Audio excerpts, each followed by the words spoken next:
Yo, YouTube, man. Hey, welcome back to the channel, man. It's MaJJ Reacts back with another video, man. You feel me? Hey, how y'all doing today, man? Hope y'all having a wonderful morning, a wonderful afternoon, wherever you at in the world. You know what I'm saying? Hey, in Vegas, you feel me? It's 11:30. You know what I'm saying? Or about to be up. Just hit 11:30 as soon as I said that. That's crazy.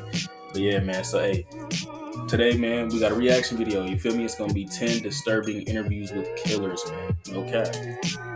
Why not? You know what I'm saying? I was just, I got an idea, bro. So I was just like, I'm just go ahead and tap into it, man. So hey, tapping into your energy, man. Do it. No cap. Hey, like, comment, subscribe to the channel, man. No cap. Thank y'all for 232 supporters, man. No cap. Welcome to the game. And we back. Let's do it. Believe me, if I started murdering people, there'd be none of you left. Damn. Welcome to Watch He ain't MoJo. give no fucks And today already. we're taking Shit. a look at 10 disturbing Already? interviews That's how with we do it? killers. We are all evil in some form or another. For this list, we're looking at instances where accused murderers chilled our bones with statements or body language during interviews. Did any of these moments freak you out? Let us know in the comments. See, no, he got it messed up, though. I ain't gonna lie, though. He got it a little messed up. Bro, if you think about it, you have your yin and you have a yang, right? Yin yang, right? When you put them together, that's a balanced what? A balanced circle, right? So when you put the good with the bad, that means you're balanced out. You're one with yourself. You feel me? Like he got it messed up a little bit. Had to, you know what I'm saying? You feel me? Like, you know what I mean? Number 10. John Wayne Gacy. The Netflix documentary The John Wayne Gacy Tapes did a lot to point out the notorious serial killer's sociopathic tendencies when it came to shifting blame for his accused crimes. Shoelaces, huh? You're in trouble now. Aren't you So you're in afraid trouble sitting that now. close to me? This wasn't the first time evidence to that end has come out, however, as documented by He this said you're piece in from trouble now. CBS News 2 Chicago back in 1992. I don't believe in hitting children. I don't believe in spoiling a child either. My values are such that if you give enough love to children, Accused of murdering 33 kids, and you say you didn't believe in hitting. Interviewer Walter Jacobson doesn't need to do much talking in his encounter with Gacy, Oh as my it God. quickly becomes clear that the former 33? Pogo the Clown is trying his best. Damn. 33 of them? Bruh, you gotta be one sick ass motherfucker. You gotta be one sick motherfucker to kill 33 kids, bro. That is crazy, to present yo. alibi after alibi for his I innocence. would kind of understand if it was like adults. I don't know nothing about it. Hey, Gacy I'm just himself saying, is hear composed me for the out. most part, although there is a moment where he demonstrates his infamous rope trick with a shoelace that echoes the methodology of his horrible crimes. And you just turn this, and I says it causes a tourniquet. I said that's the only knot I ever learned. Precisely the kind of knot found on the ropes. Number 9. Ted Bundy. I Time know can Ted Bundy change a many things motherfucker. about a person, including how they behave while being interviewed. The Ted Bundy featured in a 1977 jailhouse interview from KUTV News appears more in line with the suave yet cold-blooded reputation Bundy had among other notorious serial killers. You feel that everything will turn out all right, that you are innocent. Do you still feel that? Yeah, more than ever. He smiles a lot during the piece and displays body language that appears relaxed and almost happy. Because he don't give a fuck. Does that include the time I stole a comic book when I was 5 years old? Bundy keeps eye contact with his interview throughout most of their conversation, and it's He easy talking to like it's become regular, like it's lulled a into regular a false sense conversation of though. security, which was exactly Ted's intention. If someone's crazy enough and nutty enough to do something like that, I can't stop them. There's nothing I can do. Fast forward to the night before his execution, and we see a fearful and pensive Ted Bundy, a man seeking to shift blame for his crimes during his interview with Christian conservative evangelist James Dobson. There are forces at loose in this country, particularly, again, this kind of violent pornography. What? Something about some porn. He said pornography.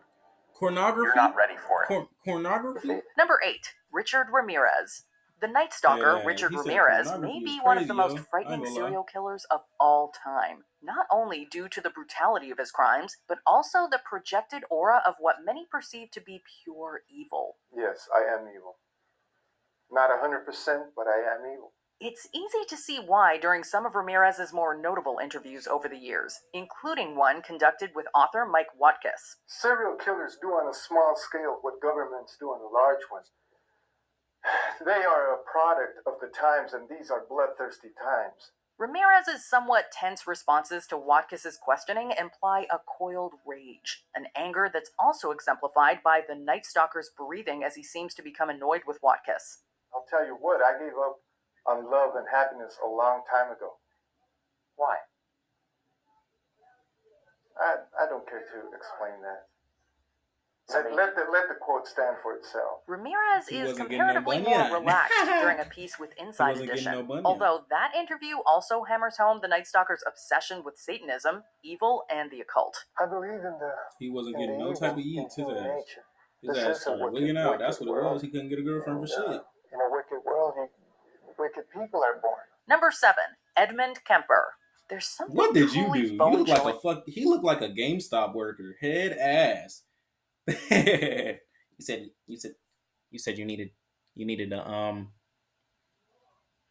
a PlayStation 4, the Uncharted edition, and also you wanted Sonic's Revolution, right? That's exactly what he looked like, bro. That's crazy, yo. About the matter-of-fact way in which the co-ed killer, Edmund Kemper, describes his past in the 1981 documentary The Killing of America. Everything went towards killing him, and I didn't. But I'm saying, wow, it's uncanny. It was almost like it was meant to be that way. And I said, wow, this got to stop. Kemper's impressive intellect and well-spoken nature belie the brutality of a man who committed his first murder at the age of 15. Damn. If it had been in a city, I would have been a mass murderer at age 15. I would have killed until they gunned me down. I wouldn't have been able to reason my way out of it. The killer even makes a self-referential joke to his modus operandi of picking up hitchhikers by putting on a pair of glasses and asking the camera whether they would get into a car with him. Now, would you get in the car with this man? Huh?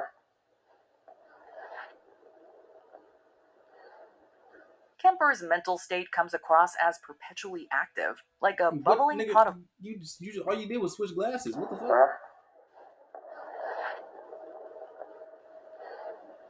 Kemper's mental state comes across as perpetually active, like a bubbling pot of water about to boil over, while the documentary's exploitative narration pushes the creep factor of this one over the top.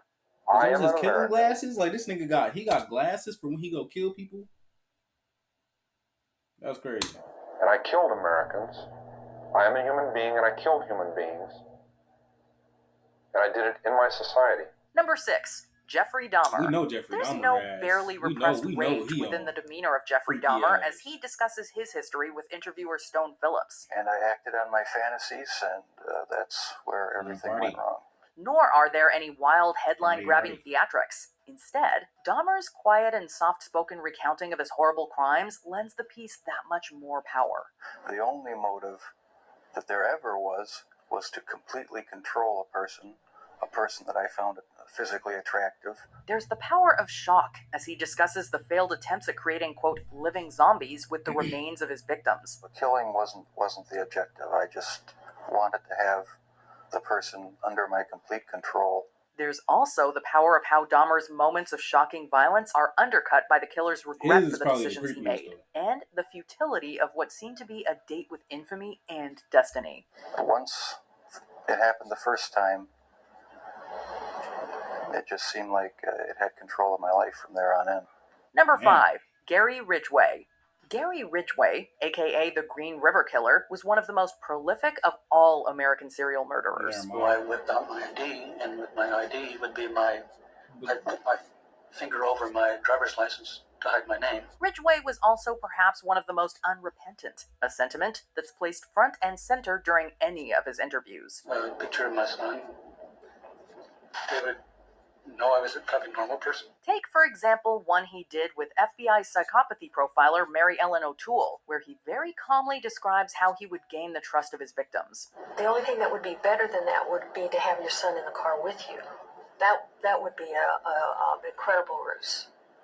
That happened once. O'Toole manages to get Ridgway talking in depth about his past, his upbringing, and the dozens of victims attributed to the Green River Killer's rampage. Got his shit Number mollywopped, 4, though. That's Charles crazy. Manson.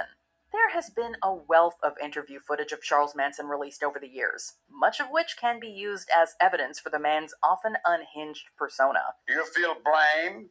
Are you mad? Do you feel like And there's a lot of that here from this 1987 Damn, nigga, interview with get your Today mad ass correspondent on. Heidi Schulman. I wouldn't do anything that I felt guilty about. You don't feel guilty at all. There's no need to feel guilty. I haven't done anything I'm ashamed of. However, Oh, shit, there's alright, then. also this intent to shatter the myth of Manson as a leader, and this is aided by the visual of Manson's scattershot presence during the interview. Maybe I should have killed 400 or 500 people, then I would have felt better. Then when I felt like I really offered society something. Although the occasionally violent outbursts by Manson have been well documented in this piece, it's the more soft-spoken sound bites that reveal more about the man's own admitted failures and shortcomings. My awareness and my consciousness is not the same as somebody that goes to school and has a mom and dad. See, not having parents have left me in another dimension, so to say. Nope. Here's one thing you need to do before that's buying what the fuck anything be wrong with online. most of Don't they spend ass. They another don't dime be- on Amazon They until be- you they watch be this feeling first. like they alone Watch and this. shit. I can show you how to they get the just, sweetest. you feel me? Like, Number 3, they go Otis crazy Toole. after that shit sometimes. And then other times, shit, they be killing animals and shit. And they be wanting to This take it to interview another with level. Otis Toole is the stuff of nightmares. There are a lot of reasons for this too, not the least of which is Toole's explosive bursts of laughter and absolutely chilling smile. What do you prefer in life? Sex or fire? Or I like both.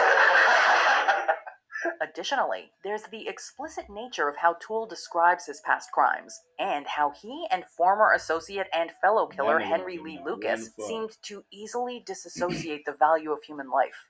It's just like butchering a hog to a cow. The grainy and blown-out AV quality of this interview footage only seems to add to the feeling of grime and filth left over by Toole's gleeful accounts and delivery. Ain't nothing to it. It's like drinking a cup of coffee, smoking cigarette. Once you get into the habit, you do it more and more. Number 2, Issei Sagawa. でたまたまそれが肉屋さんの You kill somebody? 旦那さんと奥さんで太って愉快な、ご主人でしたけど、動物の解体の仕方とか肉の切り方とか詳しく教えてくれました。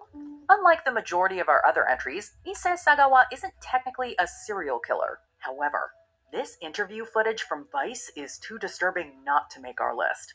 でも彼のおかげで、ロンダにエッチな気持ちっていうかセクシまあもちろんセク Sagawa's history and dark deeds are detailed in the documentary, while Issei himself describes the premeditated shooting and devouring of his classmate René Hautefeld while he was living and studying in France. で読んで彼女読んだけどどうしてもやっぱり普通に話してる時はニコニコして話してて Sagawa's obsessions are also detailed in the piece, as well as the legal loopholes that allowed the killer to escape prison time for his actions. Sagawa's quiet and fragile demeanor undercuts his words, all spoken in equally hushed and inoffensive tones. It is a frankly horrifying and unbelievable story. He was eating it? 綺麗な女性に殺 Excuse され me, た like, he was eating motherfuckers? もちろんそれはファンタジー Before we continue, I can't say be that sure to while he subscribe over to here our killing channel and motherfuckers. ring the bell to get notified about He our over here latest killing videos. women and shit. You have the option to be notified for occasional videos or all of them.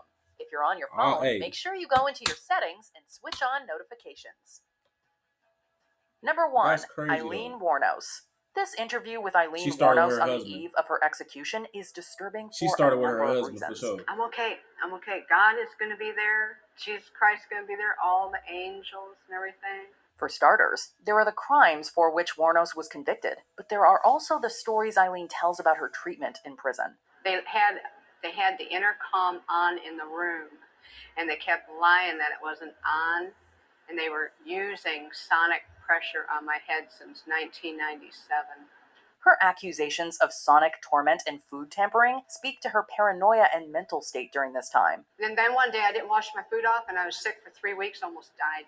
A state that gradually reaches a fever pitch during the interview. Yeah, thanks a lot. I lost my life because of it. Couldn't even get a fair trial. Warnos's face as she directly addresses Well, the damn, camera calm is your ass chilling, down, and the bitch. audience Shit. can only The stare fuck? back into her eyes as the condemned killer accuses Your society eyes of, look quote, like they hurt. railroading Close and, them. quote, Shit. sabotage.